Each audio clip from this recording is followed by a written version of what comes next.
The stagecoach lurched to a stop in front of the dusty Trinity, Texas train station, and Violet Dawson's heart hammered so hard she thought it might crack her ribs straight through her threadbare cotton dress. It was August of 1878, and the heat shimmered off the red dirt streets like waves on an ocean she had never seen. Violet pressed her gloved hands against her stomach, willing herself not to be sick. 6 weeks of correspondence with Marcus Thornhill had led to this moment. 6 weeks of carefully worded letters, where she had described herself as plain but hardworking, honest but unremarkable. She had sent him a photograph, the only one she owned, taken 3 years ago when she still had some softness in her face before her father's death, and the subsequent years of scraping by had hollowed her cheeks and shadowed her eyes. The train whistle screamed, and passengers began to disembark. Violet stood on the platform in her best dress, which was really just her least faded one, clutching a small carpetbag that contained everything she owned. Her strawberry blonde hair was pulled back in a severe bun, and she knew the sun had brought out every freckle across her nose and cheeks.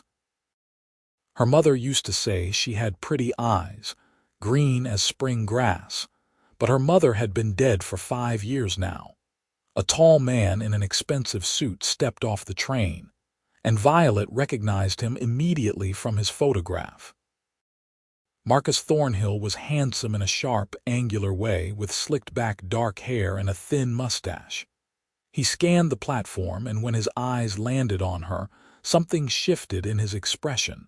Violet stepped forward, her legs trembling. "Mr. Thornhill, I am Violet Dawson." He walked toward her slowly, his gaze moving from her face down to her worn boots and back up again. The silence stretched between them like a rope pulled too tight. Finally, he spoke, and his voice was cold enough to freeze the August heat. "You are not what I expected." Violet swallowed hard. "I sent you my photograph, sir. I have been honest about my circumstances. The photograph must have been taken in very generous lighting." He circled her once, as if she were a horse he was considering purchasing. Other people on the platform were beginning to stare. "You are far too thin.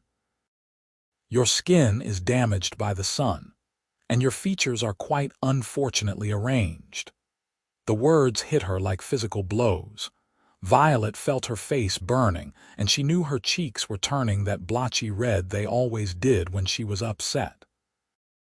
"Mr. Thornhill, I have sold everything I own to come here. I have nowhere else to go." "That is hardly my problem." He pulled out a handkerchief and dabbed at his forehead. "I was promised a wife of reasonable appearance. You are, frankly, ugly." "I have standards, Miss Dawson, and you fall considerably short of them." Tears burned in Violet's eyes, but she refused to let them fall. "Not here, not in front of all these people. Please, I can work hard. I can cook and clean and tend animals. I will be a good wife." "No." The word was final. Marcus Thornhill turned on his heel and walked toward a waiting horse, a beautiful bay gelding that had probably cost more than Violet had earned in her entire life. He mounted smoothly and looked down at her from his elevated position. "I will be informing the matrimonial agency of this disaster. Perhaps they can find you someone with lower standards, or perhaps someone who specializes in taking in strays." He rode off without another word, leaving Violet standing alone on the platform with every eye in Trinity boring into her. The whispers started immediately, a susurrus of pity and mockery that made her want to sink into the ground. She stood frozen, unable to move, unable to think, unable to do anything but watch the dust cloud from Marcus Thornhill's horse fade into the distance. "Well, I will be damned," a voice said from behind her. "That is about the most cowardly thing I have ever seen, and I once watched a man run from a chicken." Violet turned to see a cowboy leaning against a post, his arms crossed over his broad chest. He was tall and rangy, with sun-bronzed skin and dark hair that curled slightly at the ends beneath his worn Stetson. His face was all hard angles and sharp lines, but his eyes were a startling blue, bright as the Texas sky. He wore dusty jeans, scuffed boots, and a shirt that had probably been blue once but had faded to a soft gray. "I am fine," Violet managed, though her voice cracked on the last word. "No, you are not." He pushed off the post and walked toward her with an easy, rolling gait. "And that is perfectly reasonable given what just happened.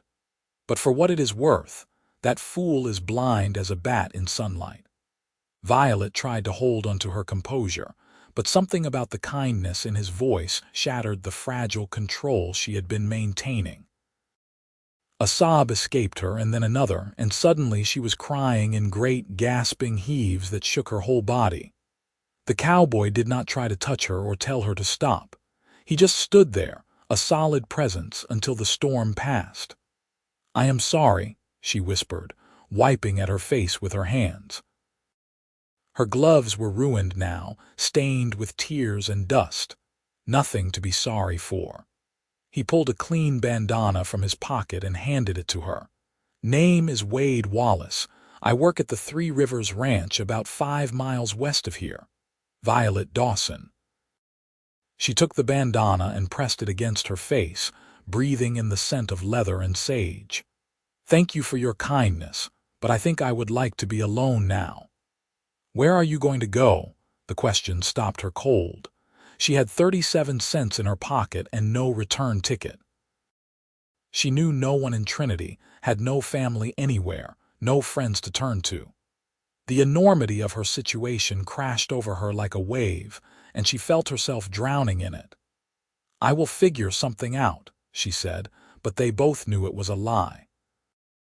Wade was quiet for a moment, studying her with those impossibly blue eyes. "The ranch needs a cook. Old Cookie passed on 3 weeks back, and the boys have been making do with whatever they can throw together. Most of them can barely boil water without burning it. The pay is $30 a month plus room and board." Violet stared at him. "You do not even know if I can cook, can you?" "Yes. My mother taught me before she died. I have been cooking for ranch hands since I was 16. "Then the job is yours if you want it." He adjusted his hat. "Fair warning, though, it is rough living. The bunkhouse has a separate room where Cookie used to stay so you would have privacy. The hands are good men, mostly. They work hard and they will expect 3 square meals a day.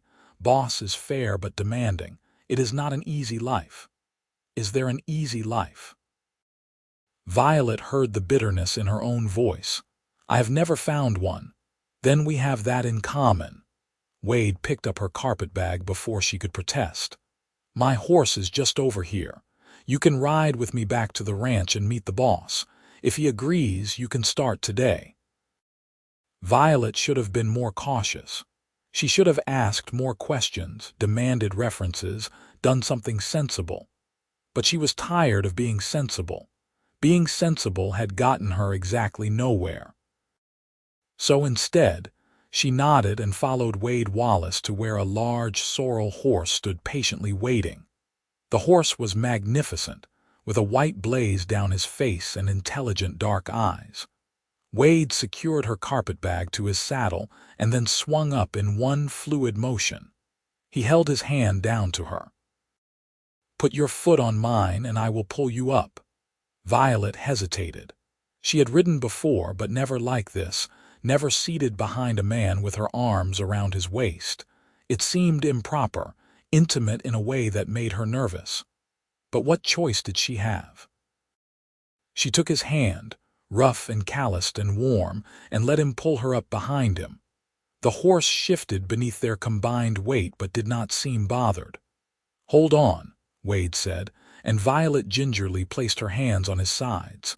"Tighter than that or you will fall off." She tightened her grip, feeling the solid muscle beneath his shirt, the heat of his body even through the layers of fabric. He clicked his tongue, and the horse moved forward with a smooth gait that was surprisingly comfortable.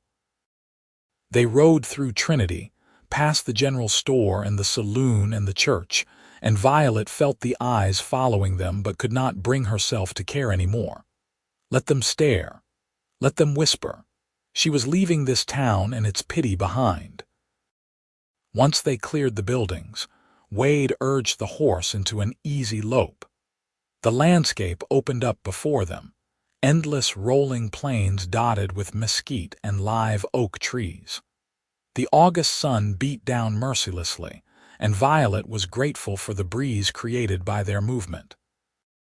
She found herself relaxing despite everything, lulled by the rhythm of the horse's gait and the vast emptiness of the land. "Why did you help me?" she asked after they had been riding for a while. Wade was quiet for so long she thought he might not answer. "My sister was in a similar situation once. Mail-order bride, went all the way to California. The man took one look at her and said she was not pretty enough. She had nowhere to go, no money to get back home. She died 6 months later in a factory accident, working 16-hour days in conditions that would make a grown man weep."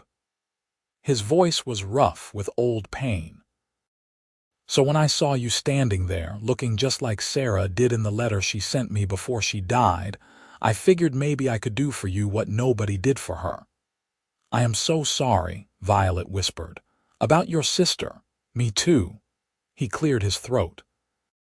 "But for what it is worth, that man who rode off was a fool and a coward. You are not ugly, Violet Dawson. You have kind eyes and an honest face, and that is worth more than a pretty smile and empty head." Something warm and fragile unfurled in Violet's chest. She did not believe him, not really, but the fact that he would say it meant more than she could express. So she just tightened her hold on him slightly and said nothing, watching the Texas landscape roll past. The Three Rivers Ranch appeared on the horizon about an hour later, a sprawling collection of buildings nestled in a valley where 3 creeks came together. The main house was a sturdy 2-story structure with a wraparound porch. Near it stood a large barn, several corrals, a bunkhouse, and various outbuildings. Cattle dotted the surrounding hills, hundreds of them, their lowing carrying on the hot afternoon air. Wade rode straight to the main house and dismounted, then helped Violet down. Her legs were shaky after the ride and she stumbled slightly. He steadied her with a hand on her elbow. "Wait here. I will get the boss." Violet stood in the yard, very aware of the men stopping their work to stare at her. She kept her eyes down, her hands clasped in front of her, trying to make herself as small and unobtrusive as possible. She heard Wade's boots on the porch steps, the knock on the door, the low rumble of male voices inside. A few minutes later, Wade emerged with an older man who had silver hair and a weathered face that spoke of decades under the sun. He walked with a slight limp but carried himself with unmistakable authority. "Miss Dawson, this is Richard Wallace, the ranch owner. He is also my father." Richard Wallace looked her over with sharp gray eyes that missed nothing. "Wade tells me you are looking for work as a cook." "Yes, sir. I have experience cooking for ranch hands. I can prepare meals for large groups, do basic baking, preserve food for winter. I am a hard worker and I do not complain. Can you make biscuits?" "Yes, sir. Good biscuits. Light and fluffy, not hard enough to use as ammunition." Despite everything, Violet felt the ghost of a smile. "Yes, sir. My biscuits are quite good. We have 15 men working this ranch full-time, more during roundup and drives. That is 45 meals a day, 7 days a week. The work starts before dawn and does not end until after supper is cleaned up. You would have 1 day off a month. Room and board included, plus $30 a month in wages. You would stay in the room off the main kitchen in the bunkhouse. It has a door that locks and a window. My men know better than to bother you, but if any of them do, you come straight to me or Wade. Understood?" "Yes, sir." "When can you start?" Violet blinked. "You are giving me the job, just like that. My men are about ready to mutiny over the food situation. Last night they had beans and burnt bacon for the third night in a row. I need someone who can cook, and I need them now. Wade says you can do the work, and I trust his judgment. So yes, the job is yours if you want it. I want it. Thank you, sir. You will not regret this. See that I do not." Richard nodded to Wade. "Show her to the kitchen and get her settled, then get back to work. Those fences on the north pasture are not going to fix themselves."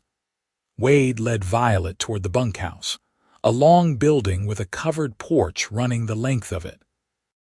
He pushed open the door, and she found herself in a large room with a massive stone fireplace at one end and a long wooden table that could easily seat 20 people. The kitchen area was well equipped with a cast iron stove, multiple work surfaces, and shelves lined with dishes and cooking implements. "Your room is through here." Wade opened a door off the kitchen to reveal a small but clean space containing a narrow bed, a dresser, a washstand, and a trunk for storage.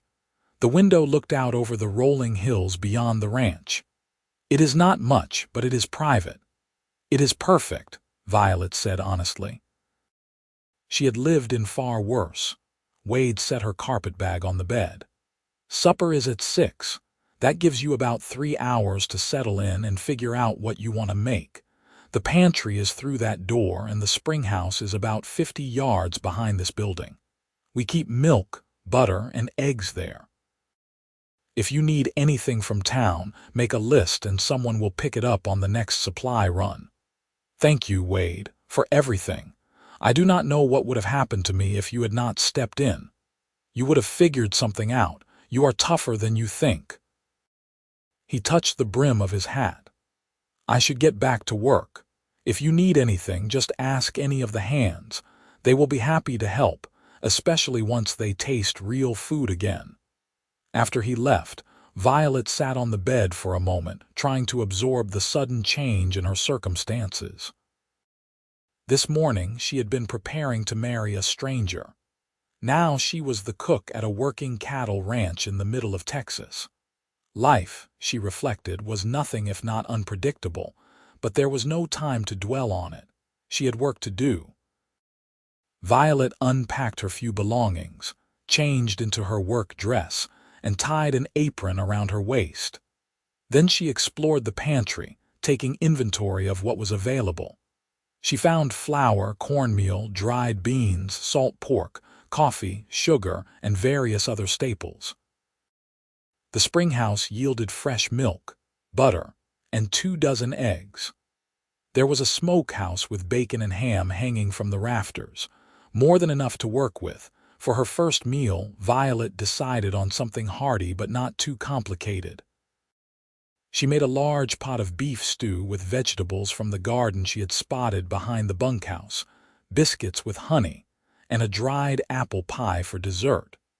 She worked efficiently, falling into the familiar rhythm of cooking for a crowd. Her mother had taught her well, and the years of experience had only sharpened her skills. By 6 o'clock, the food was ready and the table was set. The ranch hands began filing in, and Violet tried not to be nervous as they looked at her with open curiosity. They were a diverse group, ranging in age from barely 20 to well past 50, all of them lean and weathered from hard work under the sun. Wade was the last to enter, and he caught her eye and gave her an encouraging nod. The men settled at the table, and Violet began serving the stew in large bowls. She placed baskets of biscuits at intervals down the table and poured coffee into tin cups. Then she retreated to the kitchen area, not sure if she was expected to eat with them or separately. The first bite was taken, and then silence fell over the table. Violet's heart sank. It was too salty, or not salty enough, or she had ruined it somehow and now they would send her away. Then one of the older hands spoke up. "Madam, this is the best meal I have eaten since my wife passed on 10 years ago." A chorus of agreement rose from the others, and suddenly they were all eating with the single-minded intensity of men who had been subsisting on terrible food for too long. The stew disappeared, the biscuits vanished, and when Violet brought out the pie, she thought one of the younger cowboys might actually weep. Wade appeared at her elbow as she was cutting slices. "Told you they would be grateful. They act like they have not eaten in weeks. Have you tasted what they have been eating? Might as well have been chewing on saddle leather." He accepted the plate she handed him. "This is really good, Violet. You are not exaggerating about your skills." The praise warmed her more than it should have. "It is just simple food, nothing fancy." Simple food done well is worth more than fancy food done poorly. He took his plate back to the table, and Violet served the rest of the men. After everyone had eaten their fill, the hands thanked her profusely and filed out to return to the bunkhouse proper or to evening chores. Violet began the task of cleaning up, scraping plates, and heating water for washing. She was elbow-deep in soapy water when Wade returned. "I can help with that. You have been working all day. I can manage. So have you." He picked up a dish towel. "Besides, I dry faster than you wash. We will be done in half the time." They worked in companionable silence for a while, falling into an easy rhythm. Violet found herself very aware of his presence beside her, the occasional brush of his arm against hers, the way his sleeves were rolled up to reveal strong forearms corded with muscle. She tried not to stare. "Can I ask you something?" Wade said as he dried a plate. "Why did you agree to marry a stranger? You are clearly intelligent and capable. You could have found work anywhere." Violet scrubbed at a stubborn spot on a pot. "Because I was tired of being alone. My parents are dead. I have no siblings, no other family. I worked as a domestic servant for 3 years after my father died, and it was lonely work. Always on the outside of other people's families, never part of anything. When I saw the advertisement for mail-order brides, I thought maybe it was a chance to build something of my own. To have a home, a husband, maybe children someday. It seems foolish now. It is not foolish to want a family. It is if you are too ugly to deserve one."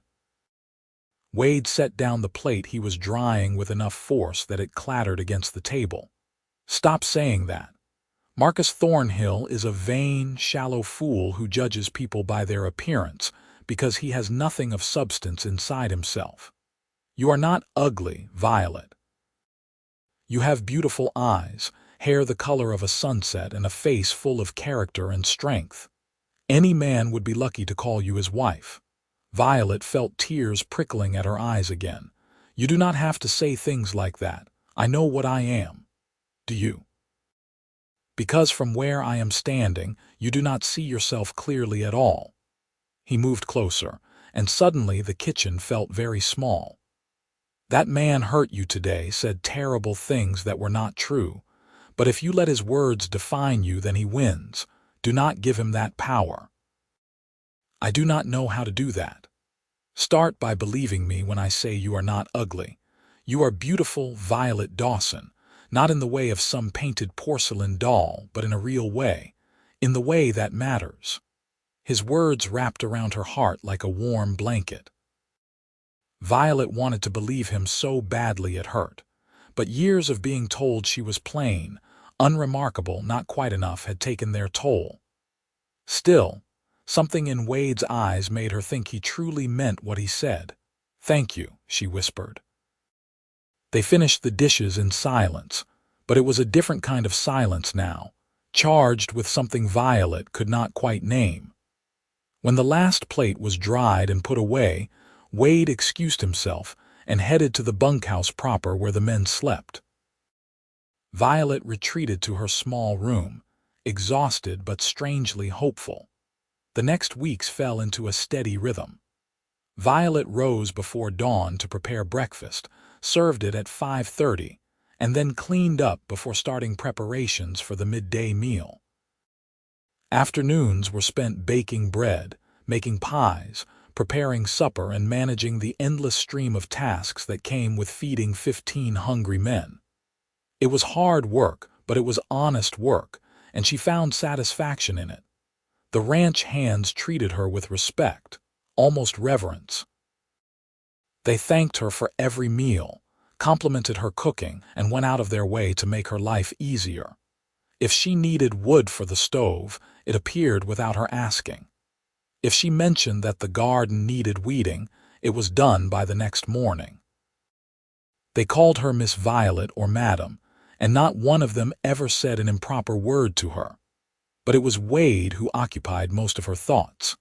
He made a habit of helping her with dishes after supper, and their conversations ranged from light-hearted to serious.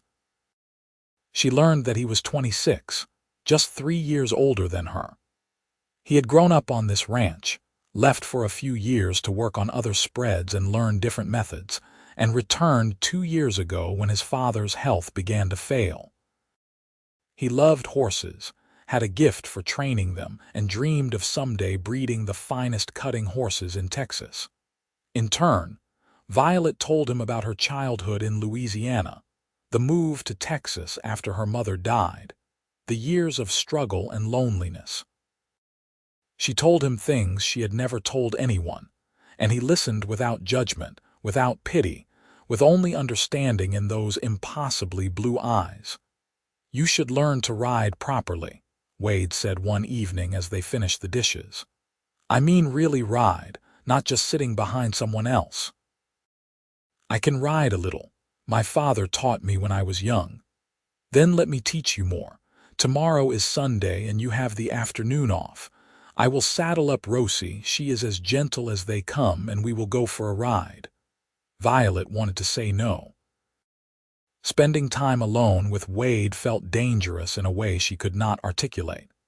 She was starting to care for him, to look forward to their evening conversations, to notice the way his face lit up when he smiled. It was foolish to develop feelings for a man who was simply being kind to her. He had made no indication that he saw her as anything more than a friend, a responsibility he had taken on out of guilt over his sister's fate. But she also desperately wanted to say yes, so she did. Sunday afternoon found her standing in the corral wearing a split riding skirt that one of the ranch hands' wives had given her. Rosie was a sweet-faced mare with a coat the color of dark honey. Wade showed Violet how to mount properly, how to hold the reins, how to sit balanced in the saddle. Then he mounted his own horse, the big sorrel named Copper, and they set off at a walk. The ranch spread out before them, acres and acres of rolling grassland dotted with cattle. Wade led her away from the buildings, toward a line of trees that marked one of the creeks. The afternoon was hot but not unbearably so, and a breeze carried the scent of wildflowers and sage. "You are a natural," Wade said as they rode side by side. "Nice and relaxed in the saddle. Rosie is doing all the work. I am just sitting here. Riding is a partnership. The horse can tell if you are tense or afraid. You are calm, so she is calm." They followed the creek for a while, the water burbling over smooth stones, dragonflies darting across the surface. Violet felt something loosening inside her, some knot of tension she had been carrying for so long she had forgotten it was there. Out here, under the vast blue sky, she could breathe. Wade led her to a spot where the creek widened into a small pool, shaded by massive cottonwood trees. They dismounted and let the horses drink while they sat on a flat rock overlooking the water. "This is beautiful," Violet said. "So peaceful. I used to come here as a boy when I needed to think. Still do, sometimes." Wade picked up a flat stone and skipped it across the water. "It is easy to forget, working on a ranch, that there is beauty in the world. We spend so much time focused on what needs to be done that we forget to look around. I have spent most of my life just trying to survive. I think I forgot how to see beauty at all. Then we will have to remind you." He looked at her, and something in his gaze made her breath catch. You deserve to see the good things, Violet. You have had too much hardness in your life. So have you. Your sister, your father's failing health, the weight of running this ranch someday. Maybe we can help each other remember then. The good things. They sat in comfortable silence, watching the play of light on water, listening to the songs of birds in the trees. Violet felt something shifting between them, some invisible barrier coming down. It terrified and thrilled her in equal measure. "Wade," she said softly, "why are you so kind to me?" He was quiet for a long moment. "At first it was because of Sarah, because I could not save her, but maybe I could save you, but that is not why anymore." "Then why?" He turned to face her fully, his blue eyes intense. "Because you are strong and brave and good. Because you have been through hell and came out the other side still willing to be kind. Because when you smile, which you do not do nearly enough, it lights up everything around you. Because I think about you constantly and I cannot seem to stop." Violet's heart was pounding so hard she could hear it in her ears. "Wade, I am not. I mean, I am just—" "You are beautiful," he said firmly, "inside and out. And if you cannot see it yet, I will just have to keep telling you until you believe me." "I am afraid," she whispered, "of caring for someone and having them change their mind, of being hurt again. I know. But I am not Marcus Thornhill. I am not going to ride away. I am right here and I am not going anywhere." He reached out slowly, giving her time to pull back, and cupped her face in his rough, calloused hand. His thumb brushed across her cheek, gentle as a whisper. Violet closed her eyes, leaning into his touch, and felt something inside her crack open. "Can I kiss you?" Wade asked, his voice rough. Violet opened her eyes and saw everything she had ever wanted reflected in his gaze. Hope, tenderness, desire, promise. She nodded, not trusting her voice, and Wade leaned in slowly. His lips met hers, soft and warm and careful, a question and an answer all at once. Violet's first kiss, and it was everything she had never let herself dream about. When they pulled apart, Wade rested his forehead against hers. "I am falling in love with you, Violet Dawson. Have been since the moment I saw you standing on that platform, heartbroken but refusing to crumble. I know it is fast, and I know you might not feel the same, but I needed you to know." "I think I am falling in love with you too," Violet said, the words tumbling out in a rush. "But I do not know how to do this. I do not know how to be loved. Then we will figure it out together." He kissed her again, deeper this time, and Violet felt herself falling into it, into him, into the terrifying and wonderful possibility of happiness. They rode back to the ranch as the sun was setting, painting the sky in shades of orange and pink and gold. Violet's lips were tender from kissing, her heart full to bursting. She kept looking over at Wade, and every time she did, he was looking back at her with a smile that made her want to laugh and cry at the same time. The next weeks were the happiest of Violet's life. She and Wade spent every free moment together. He taught her to ride better, to rope, to read the sky for coming weather. She taught him to bake, to appreciate the subtle flavors in food, to see beauty in small domestic moments. They talked for hours about everything and nothing. They kissed under the stars after everyone else had gone to bed, stolen moments of sweetness that made Violet's whole body sing. The ranch hands noticed, of course, and there was good-natured teasing, but it was kind.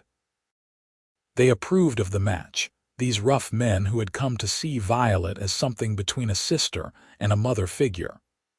Richard Wallace said nothing directly, but Violet caught him watching them with a small smile, and she thought he was pleased. But as September turned to October and the first cool breezes began to blow, Violet found herself anxious. What if Wade changed his mind? What if he woke up one day and realized she was not enough? The fear gnawed at her, made her pull back slightly, put up walls she had been letting down. Wade noticed because of course he did. He confronted her one evening after supper when they were alone in the kitchen. "What is wrong? You have been different the past few days." "Nothing is wrong. Violet, do not lie to me. Talk to me." She kept her eyes on the dish she was scrubbing. "I am just waiting." "For what?" "For you to realize you made a mistake. For you to see what Marcus Thornhill saw. For you to leave." Wade took the dish from her hands and set it aside. He turned her to face him, his hands on her shoulders. "Look at me." When she did, his eyes were blazing. "I love you. Do you understand that? I love you. Not because I feel sorry for you, not because I am trying to make up for my sister, but because you are you. Because you are smart and strong and funny and beautiful. Because I want to spend every day for the rest of my life with you." "But what if you change your mind?" "I will not." "You do not know that." "Yes, I do. Violet, I have known a lot of women in my life. Pretty women, charming women, women who society would call beauties. And not one of them made me feel the way you do. Not one of them made me want to be better, to build something lasting. That man who rode away was blind and stupid, but I am neither. I see you, all of you, and I love what I see." Tears were streaming down Violet's face now. "I am so afraid of losing you. Then marry me." The words were out before he seemed to realize he was going to say them. "Marry me, Violet. Be my wife. Let me spend the rest of my life proving to you that you are loved and wanted and cherished. Wade, we have only known each other 2 months. I have known you long enough to know I want forever. But if you need more time, I will wait. I will wait as long as you need." Violet looked at this good, kind, beautiful man who somehow loved her, and she felt the last of her fear crumble away. Life was uncertain. The future was unknown. But she knew, bone deep, that Wade Wallace was the best thing that had ever happened to her, and she would be a fool to let fear steal her chance at happiness. "Yes," she whispered. "Yes, I will marry you." Wade let out a whoop of joy and picked her up, spinning her around the kitchen. When he set her down, he kissed her so thoroughly that Violet forgot where she was, forgot everything except the feeling of his arms around her and his lips on hers. They married 3 weeks later in the small church in Trinity. Violet wore a simple white dress that the ranch hands had pooled their money to buy for her, and she carried wildflowers picked from the ranch. Wade wore his best suit, his hair slicked back, his eyes bright with emotion. Richard Wallace gave Violet away, and she cried when he whispered, "Welcome to the family, daughter." The reception was held at the ranch, with food Violet had prepared over the past few days and music provided by several ranch hands who could play fiddle and guitar. They danced under the stars, and Violet had never felt so beautiful, so wanted, so loved.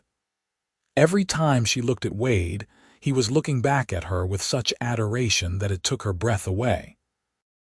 That night, in the small cabin that Richard had given them as a wedding present, Wade made love to his wife with a tenderness that brought tears to Violet's eyes.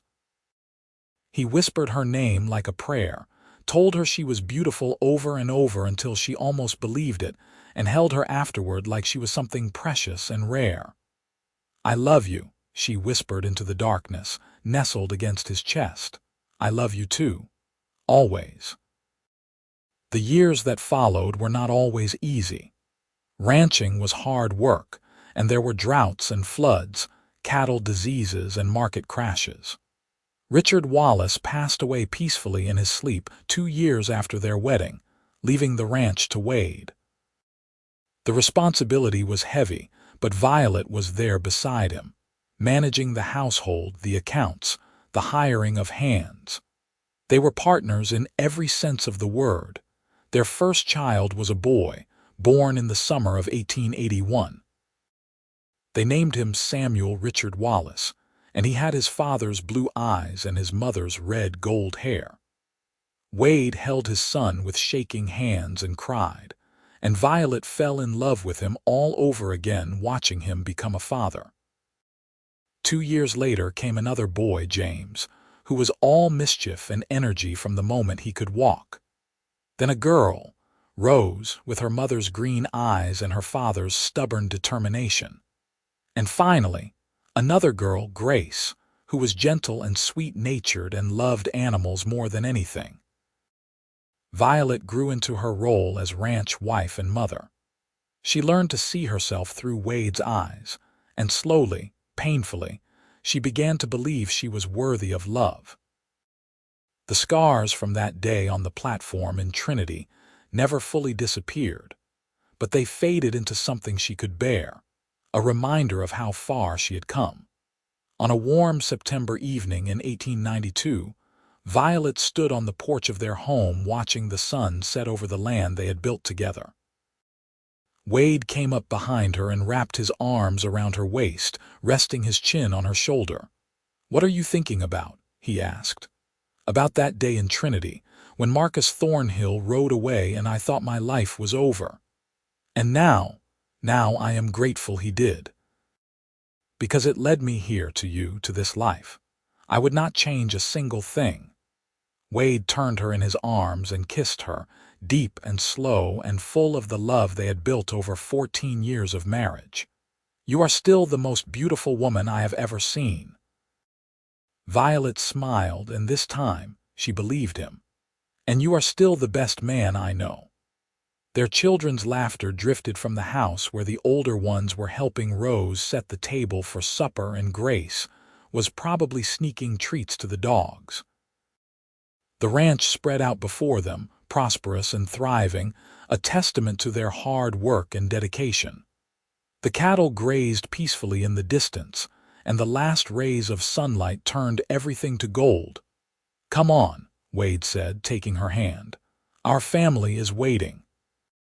They walked back into the house together, into the warmth and noise and chaos of the life they had built. Violet looked around at her children, her home, her husband, and felt her heart swell with gratitude. She had come to Texas broken and hopeless, convinced she was unworthy of love. But Wade Wallace had seen past the surface to the woman underneath, and he had loved her into wholeness. That night, after the children were in bed and the house was quiet, Violet and Wade sat on their porch swing, wrapped in a blanket against the autumn chill. The stars blazed overhead, countless and bright, and Violet thought about destiny and chance and the strange, winding roads that led people to where they were meant to be. "You ever wonder what happened to Marcus Thornhill?" Wade asked idly. "Sometimes. I hope he found someone who met his standards, but mostly I do not think about him at all anymore. Good. He does not deserve even a moment of your thoughts." "Wade." "Yes, love, thank you, for seeing me when I could not see myself, for being patient with me, for loving me." "Violet, loving you is the easiest thing I have ever done. You are my heart, my home, my everything." He kissed her temple. "And I will spend the rest of my life thanking whatever force brought you to Trinity that day, even if it was painful, because it brought you to me." They sat in comfortable silence, watching the stars wheel overhead. Two people who had found each other against all odds and built something beautiful from the ashes of despair. The ranch was quiet around them, settled for the night, and inside the house, their children slept safe and sound. Violet thought back to the woman she had been on that platform, devastated and alone, and she wished she could tell that woman what waited for her. She wished she could say that the pain would pass, that love would come, that she would find a home and a family and a man who saw her true worth. But maybe it was better that she had not known. Maybe the journey was what made the destination so sweet. "I love you," she whispered to Wade. "I love you too, forever and always." And in that moment, sitting on their porch under the vast Texas sky with the man who had saved her by simply seeing her, Violet Dawson Wallace knew that she was exactly where she was meant to be. The mail-order groom had called her ugly and ridden off, but the cowboy had seen past superficial beauty to the woman beneath. He had said she was beautiful, and through his eyes, she had learned to believe it. Their story was not one of grand gestures or dramatic rescues. It was a story of quiet kindness, steady love, and the transformative power of being truly seen. It was a story of two broken people finding each other and becoming whole.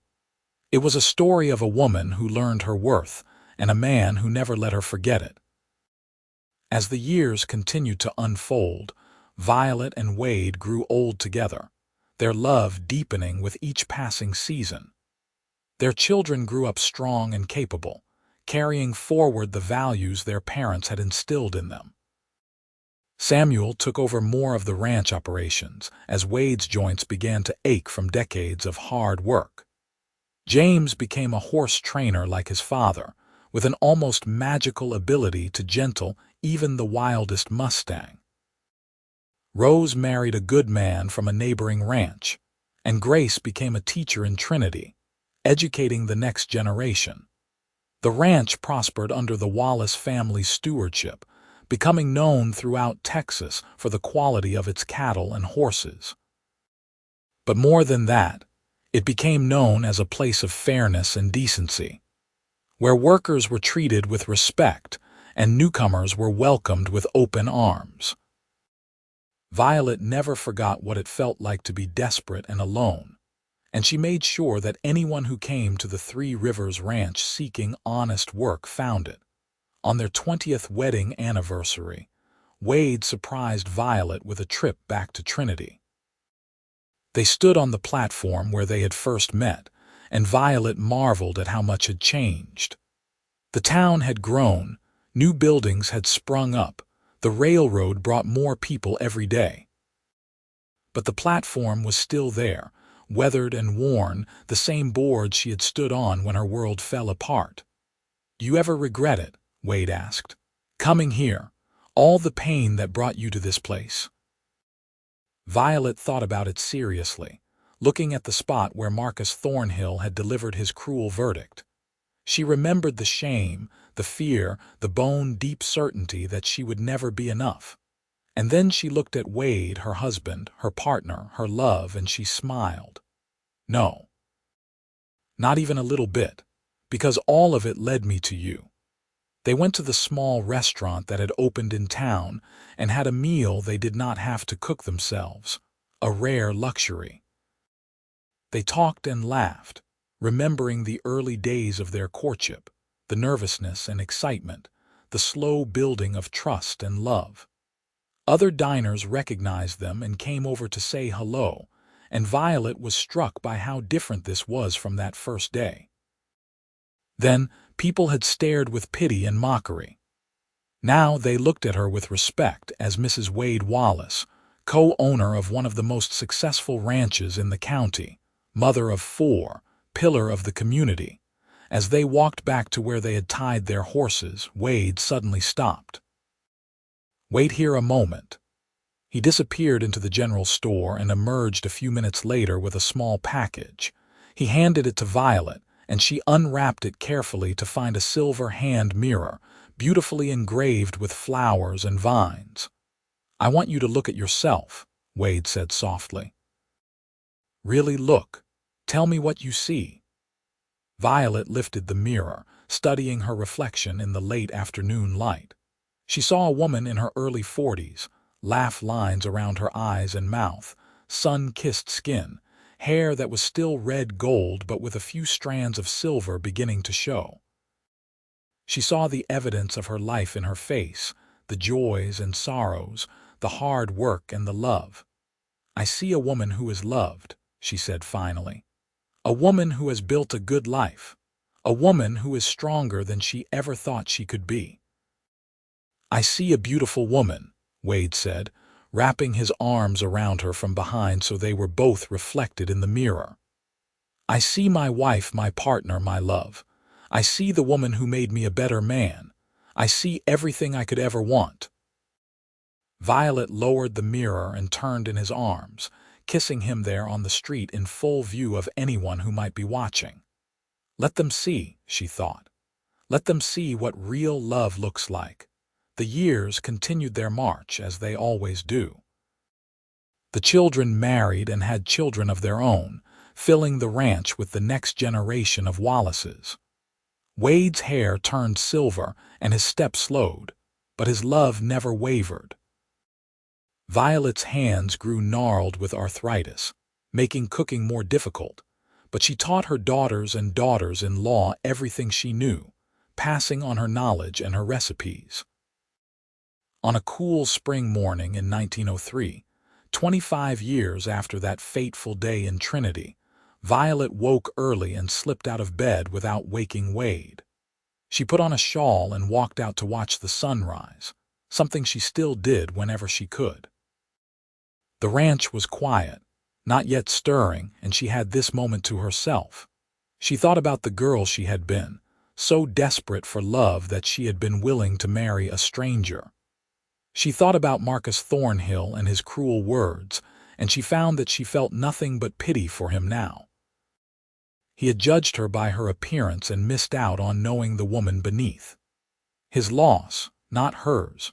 She thought about Wade, still sleeping in their bed, and felt a surge of love so powerful it brought tears to her eyes. 25 years of marriage, and she loved him more now than she had on their wedding day. He had kept every promise he had ever made to her. He had loved her through good times and bad, through 4 pregnancies and the grief of a stillbirth before Samuel, through droughts and debt, and all the challenges life had thrown at them. He had never, not once, made her feel like she was less than enough. "You are up early," Wade's voice came from behind her, and she turned to see him walking toward her, his own shawl thrown over his nightshirt. "Could not sleep. Too much on my mind." "Good thoughts or bad?" "Good, all good." She took his hand, threading her fingers through his. "I was thinking about how lucky I am. I am the lucky one, the luckiest man in Texas." They stood together watching the sun paint the sky in shades of pink and orange, 2 people who had found each other in the most unlikely of circumstances and built a love that had weathered every storm. The ranch spread out before them, the land they had tended and loved and passed on to their children. It was more than just property. It was legacy, family, home. "You remember what you said to me that first day?" Violet asked. "On the platform." "I said that fool was blind as a bat in sunlight." "You said I was beautiful. I did not believe you." And now, Violet looked at her husband, at the life they had built, at the sunrise breaking over their land, and she smiled. "Now I believe you." Wade pulled her close, and they stood wrapped in each other's arms as the sun rose fully, flooding the world with light and warmth.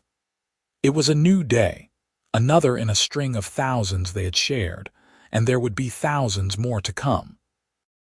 They would grow older, their bodies would fail eventually, they would leave this world. But the love they had built would remain, passed down through their children and grandchildren, a legacy more valuable than any amount of land or cattle. "I love you, Violet Wallace," Wade whispered into her hair. "I love you, Wade Wallace," she whispered back, and that in the end was all that mattered. Not beauty or appearance or the harsh words of a fool on a train platform long ago. Just love, real and true and lasting, the kind that transformed lives and healed wounds and made everything worthwhile. The sun continued its climb into the sky, and somewhere on the ranch, a rooster crowed, signaling the start of another day. Violet and Wade walked back to the house hand in hand, ready to face whatever came next together, as they always had been and always would be. The mail-order groom had called her ugly and ridden off, but the cowboy had stayed. He had seen her, loved her, cherished her, and shown her that true beauty had nothing to do with a face and everything to do with a heart. And in doing so, he had given her the greatest gift imaginable, the chance to finally see herself clearly and love what she saw.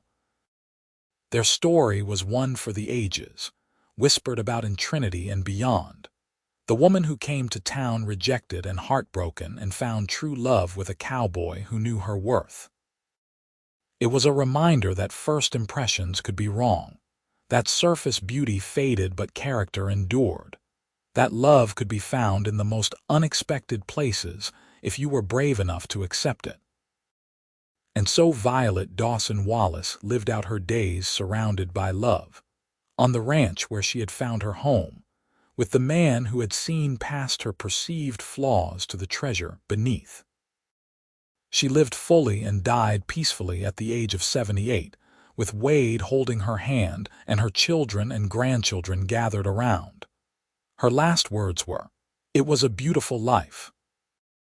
Wade followed her 3 years later, and they were buried side by side on a hill overlooking the ranch, their graves marked with simple stones that read, Wade Wallace, beloved husband and father, and Violet Wallace, beloved wife and mother. But those who knew them said the stones should have read, Here lie two people who loved each other truly and built a life worth living. And on quiet evenings, when the wind blows across the Texas plains and the sun sets in shades of orange and gold, some say you can still feel their presence on the ranch. Two spirits still together, still in love, still proving that beauty is far more than skin deep, and that true love conquers all.